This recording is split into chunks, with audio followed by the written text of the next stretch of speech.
Guys, my puppy is playing out there right now on the balcony. It's sunny outside. So I'm going to talk about diffusion models in artificial intelligence. This is obviously for people that's more technical or they understand the artificial intelligence as a big landscape of multiple, modules or whatever it's called, functionalities, I would say, and different subtypes of AI, and diffusion model is one of them. And it's very interesting, and I will talk about that in the healthcare setting at the end. See, they're barking. A diffusion model is a type of generative AI model that starts with noise and gradually denoises to produce a realistic output, such as an image. Remember that.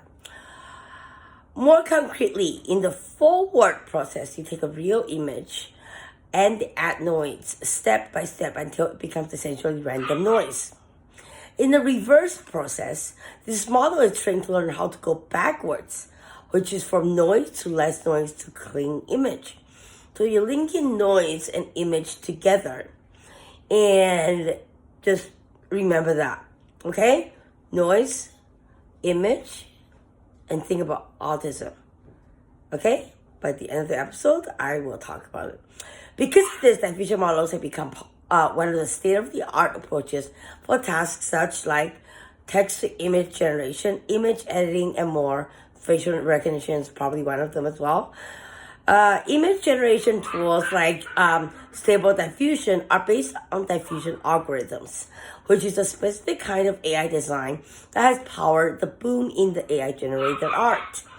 These tools are trained on huge data sets, which are like big data, of labeled images, which I still don't understand what label. If somebody can explain in like dumb Jenna language what label is in AI, I just don't think I got it.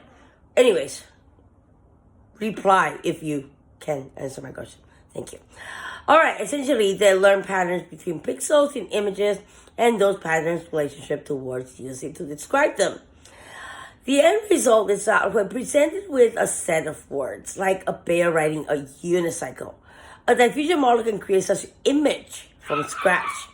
It does this through step-by-step process, obviously, beginning with a canvas full of random noise and gradually changing the pixels in that image to more closely resemble what its training data suggests it should look like.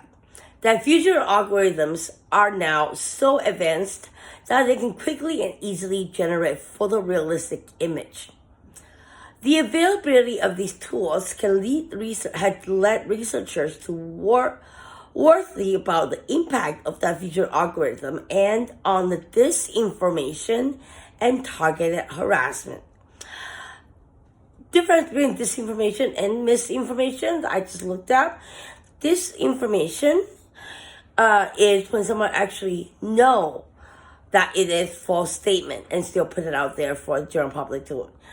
And when you get misinformation, is that the speaker does not or believes that it is the truth, and most likely it is the truth, but maybe less research or more research is needed, this and that, whatever.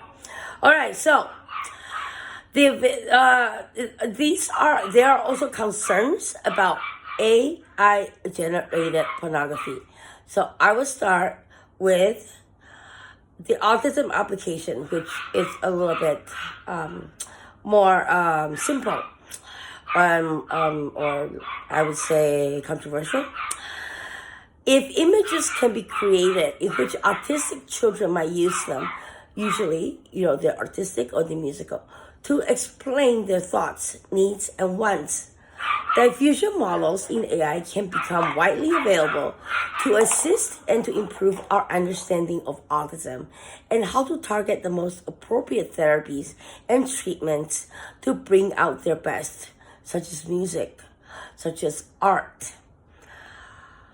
Now, I'm going to talk about AI-generated pornography, and this is very controversial because it's child pornography. So, listen up. First, what's the difference between that and hentai? You're doing cartoon with a monster raping a girl, a schoolgirl. Sorry, what's the difference? Second, it's actually much safer than the real kids being a real child pornography victims. Third, it could be healthier. Okay, I use that word very vaguely. Watching AI-generated child pornography, or like hentai, then having the intention and craving to actually sexual assault or do something worse to the children. So maybe safety and prevention plans and algorithms could become legislations as a safety net to decrease the number of child pornography victims. Have brain scans for all sexual predators. I mentioned before, like one of the child pornographer, the case that I read, nobody knows about it. He had a brain tumor removed, and for 6 years, he had no desire for any child pornography at all whatsoever. 6 years later, the tumor grew back, and he became, into child pornography again, slowly by slowly, and they figured out it is because of the brain tumor. So, but that takes time, right? So I'm putting it out there for everybody the third time. Do not discriminate. Doesn't matter what they are. What's the point of go and, do some Dungeons and Dragons sex, watching porn than child pornography?